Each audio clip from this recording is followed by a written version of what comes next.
கவிண்டிலிருந்து சுரேஷ் பேசுகிறேன். நம்ம இப்போ பார்க்குறது பார்த்தீங்கன்னா மதுராந்தகம் பக்கத்தில், மதுராந்தகம் டு மேல்மருத்தூர் போகிற ரூட்டில் மதுராந்தகம் பக்கத்தில் நம்ம வந்து ஒரு ப்ராப்பர்ட்டி பார்க்குறோம். நல்ல ஒரு prime location, on GST road, Chennai to Trichy road மேலே பார்க்குறோம். அதாவது ஒரு முக்கியமான சாலைனே சொல்லலாம். அதாவது சென்னையும் சவுத்து தமிழகத்தையும் கனெக்ட் பண்ணக்கூட ஒரு முக்கியமான ரோடு இந்த ரோடு, நம்ம பார்க்குற ரோடு. இந்த ரோடு எக்ஸ்டென்ஷனில் இருக்குது, கொஞ்சம் எக்ஸ்டென்ஷன் பண்ண போகிறாங்க. இப்போதைக்கு 4 வழி சாலையாக இருக்குது. இது வந்து கிட்டத்தட்ட 6 to 8 வழி சாலையாக மாற்ற போகிறாங்க. இப்போ எப்படி ஈசிஆர் வந்து நல்லாவே டெவலப் ஆகிட்டு இருக்கு, பூஸ்ட் ஆகிட்டு இருக்கோம். எதனால் அப்படின்னா அங்கே 6 வழி சாலையை வந்து போட்டுட்ருக்காங்க. அதனால் நிறைய லேண்டோட ரேட் வந்து இன்க்ரீஸ் ஆகிட்டே போய்ட்டு நிறைய பேருக்கு தெரியும். ஏற்கனவே அங்கே லேண்டு வாங்கினவங்க, வச்சுட்டு இருந்தவங்க, இதுக்கு முன்னாடி 4 வருஷத்துக்கு முன்னாடி வாங்கினவங்கலாம் தெரியும் என்ன ரேட் ஏறி இருக்குது அப்படின்ட்டு. அது மாதிரி தான் இந்த ஜிஎஸ்டி ரோடும். எப்பயுமே வெஹிக்கிள் மூவ்மெண்ட் ரொம்ப அதிகமாக இருக்கக்கூடிய ஒரு ஏரியா. ஈவன் நீங்கள் பெங்களூர் ரோடை கம்பேர் பண்ணால் கூட ஜிஎஸ்டி ரோடு எப்பயுமே டிராஃபிக்கோடு இருக்கும். அந்தளவுக்கு ஒரு ப்ரைம் லொக்கேஷனில் நம்ம ஒரு ப்ராப்பர்ட்டி பார்க்குறோம். இந்த ப்ராப்பர்ட்டியை நம்ம பார்க்குற ப்ராப்பர்ட்டி அந்த காம்பவுண்ட்லேருந்து ஸ்டார்ட் ஆகும், இந்த கல் வரைக்கும் ஃபென்ஸ் வரைக்குமே வரும். கிட்டத்தட்ட 145 அடி ஃப்ரண்டேஜ், 145 அடி ஃப்ரண்டேஜ் இருக்கக்கூடிய ஒரு ப்ராப்பர்ட்டி. இந்த ப்ராப்பர்ட்டியோட ட்ரோன் வியூ பார்க்கலாம். நம்ம ப்ராப்பர்ட்டியை கிளியராக பார்க்குறதுக்கு முன்னாடி ஒரு ட்ரோன் வியூ பார்க்கலாம். சரௌண்டிங்ஸ் என்ன இருக்குது, ரோட் வியூ எப்படி இருக்குன்னு நம்ம பார்க்கலாம். பின்னாடி லேண்டுக்கு பின்னாடி என்ன இருக்குன்றது நம்ம பார்க்கலாம்.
ஓப்பன் வியூ பார்த்துருப்பீங்க.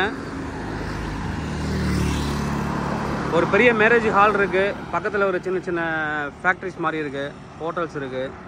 நேராக போனீங்கன்னா மனோஜ் ஹோட்டல் வரும். நல்ல ஃப்ரண்டேஜோடு இருக்கக்கூடிய ஒரு ப்ராப்பர்ட்டி. அதுவும் இல்லாமல் ட்ரோன்லேயே பார்த்துருப்பீங்க, இந்த காம்பவுண்டுக்கு அடுத்தது வில்லேஜ், காம்பவுண்டுக்கு அடுத்தது வில்லேஜ் இருக்குது. அப்போ வந்து நமக்கு வந்து வேலையாட்கள் வந்து உடனே கிடைப்பாங்க. இங்கே என்ன நீங்கள் போட்டாலும் உடனே வந்து வேலைக்கு வந்து நல்லாவே ஆட்கள் கிடைப்பாங்க. இப்போ சென்னையும் சவுத் தமிழகத்தையும் கனெக்ட் பண்ண இந்த ரோடு மேலே இப்போ இருக்கிற இதில் பார்த்தீங்கன்னா நிறைய ஹோட்டல்ஸு இதுதான் வந்துட்டுருக்கு. நிறைய இப்போ கூட வந்து பார்த்தீங்கன்னா ஒரு புது ஹோட்டல் ஆரம்பிச்சிருக்காங்க. இந்த ரூட்டில் நிறைய ஹோட்டல்ஸ் ஆரம்பிச்சிருக்காங்க. அது மாதிரி நீங்கள் ஒரு 145 அடி ஃப்ரண்டேஜ் இருக்குது, லென்த்து நல்லாவே இருக்குது. அந்த காம்பவுண்ட் வரைக்குமே லாஸ்ட் வரைக்குமே போகுது. பெட்ரோல் பேங்க்கு, மேரேஜ் ஹாலு ப்ளஸ் இப்போ வந்து பார்த்தீங்கன்னா நிறைய வந்து இவி வெஹிக்கிள் வந்து சேல் நல்லாவே இருக்குது. நிறைய பேர் வந்து இவி வெஹிக்கிள் வாங்க ஆரம்பிச்சிட்டாங்க. அப்படி பார்த்தீங்கன்னா இந்த லைன் ஃபுல்லாகவே நீங்கள் இவி வெஹிக்கிள் சார்ஜிங் பண்ணலாம். இவி சார்ஜ் பண்ணுறதுக்கு இந்த லைனில் போடலாம். நீங்கள் இவி சார்ஜிங்க்கு நிறைய டிமாண்ட் இருக்குது. இப்போது பெருசாக ஸ்டேஷன் வந்து யாருக்குமே தெரியாது. இவி சார்ஜிங்க்கு மட்டுமே இங்கே ஒரு ஸ்டேஷன் நீங்கள் போட்டிங்க அப்படின்னா ரொம்ப நல்லாவே போகும். பெட்ரோல் ப்ளஸ் இவி ஸ்டேஷன் ப்ளஸ் ஹோட்டல், தங்கிறதுக்கு ரூம், இது மாதிரிலாம் நீங்கள் இங்கே பண்ணலாம். எல்லா விதமான கமர்ஷியல் யூஸுக்கும் சூட்டபிள் ஆகக்கூடிய ஒரு ப்ராப்பர்ட்டி தான் இந்த ப்ராப்பர்ட்டி. நல்ல ஃப்ரண்டேஜ் இருக்கக்கூடிய ஒரு ப்ராப்பர்ட்டி. டோட்டலாக 38 கிரவுண்ட் இருக்குது. நல்ல லொக்கேஷனில் இருக்குது. அதாவது ஹை டென்ஷன் லைன் இது மாதிரி எதுவுமே பக்கத்தில் கிராஸ் ஆகலை. அது மாதிரி ஒரு இடம். ரோட்லேருந்து பார்த்தீங்கன்னா கொஞ்சம் பள்ளமாக தான் இருக்குது. நீங்கள் ஏதாவது பில்ட் பண்ண போகிறீங்க அப்படின்னா நல்லா மண் அடித்து தான் கட்ட வேண்டியிருக்கும். இங்கே வந்து எந்த ஒரு கமர்ஷியல் யூஸ் நீங்கள் பண்ணாலும் உடனே போகக்கூடிய ஒரு இடம். நீங்கள் கமர்ஷியலாக யூஸ் பண்ணலை அப்படின்னாலும் சென்டராக ஒரு ரோடு போட்டுட்டு கேட்டட் கம்யூனிட்டி மாதிரி ரிட்டையர்மெண்ட் கம்யூனிட்டி, ஆயுர்வேத சென்டரு, ஹாஸ்பிட்டலு பக்கத்தில் வந்து பார்த்தீங்கன்னா மாமண்டூரில் சமீரா டெவலப்பர் வந்து கிட்டத்தட்ட ஒரு 230 ஏக்கருக்கு வந்து பெரிய டவுன்ஷிப் வந்து டெவலப் பண்ணுறாங்க. ஆல்ரெடி அதை ஃபேஸ் 1 ஃபேஸ் 2லாம் சோல்ட் அவுட் ஆகிடுச்சு. நம்மளும் அதை போட்டிருக்கோம், வீடியோ பார்த்துருக்கலாம். அதுக்கப்புறம் வந்து பார்த்தீங்கன்னா ஒரு பெரிய கம்பெனி புக்குத்துறை பக்கத்தில் ஒரு கிட்டத்தட்ட ஒரு மினிமம் 150 ஏக்கருக்கு மேலே வாங்கியிருக்காங்க. அதாவது 450-500 ஏக்கருக்கு மேலே வாங்கியிருக்காங்க. அவங்க வந்து பெரிய லெவலில் ஒரு டெவலப்மெண்ட் அங்கே பண்ண போகிறாங்க. அதனால் புக்கத்துறை ஜங்ஷன் வந்து பெரிய லெவலில் டெவலப் ஆக போகுது ஃபியூச்சரில். இது மாதிரி ஜிஎஸ்டி ரோடில் சின்ன சின்ன டெவலப்மெண்ட்ஸ், பெரிய டெவலப்மெண்ட்ஸ் எல்லாமே வந்துட்டுருக்கு. சென்னையும் வந்து தள்ளி செங்கல்பட்டு வரைக்குமே பெரிய விரிவாகமாக வந்துட்டுருக்கு. அதனால் மதுராந்தகம் பக்கத்தில் இருக்க இந்த ப்ராப்பர்ட்டி வந்து இன்வெஸ்ட்மெண்ட்டுக்கும் சூட்டபிளான ப்ராப்பர்ட்டியாக இருக்கும். இது மாதிரி டெவலப்மெண்ட்ஸ் வந்து பக்கத்தில் வந்துட்டுருக்கு. மதுராந்தகம் நியர் சொல்கிற மாதிரி பெருசாக மதுராந்தகம் செங்கல்பட்டில் பெருசாக ப்ரைவேட் ஹாஸ்பிட்டல்ஸ் கிடையாது. அதனால் இங்கெல்லாம் நீங்கள் ஹாஸ்பிட்டல்ஸ் கூட நீங்கள் யூஸ் பண்ணலாம். ஹாஸ்பிட்டல், சின்னதாக ஒரு ஃபேக்ட்ரி போடுறீங்க அப்படின்னாலும், வேர் ஹவுஸ் போடுறீங்கனாலும் தாராளமாக அந்த இடத்த வந்து சூஸ் பண்ணலாம். நல்ல ஒரு ப்ராப்பர்ட்டி. 38 கிரவுண்ட் இருக்குது.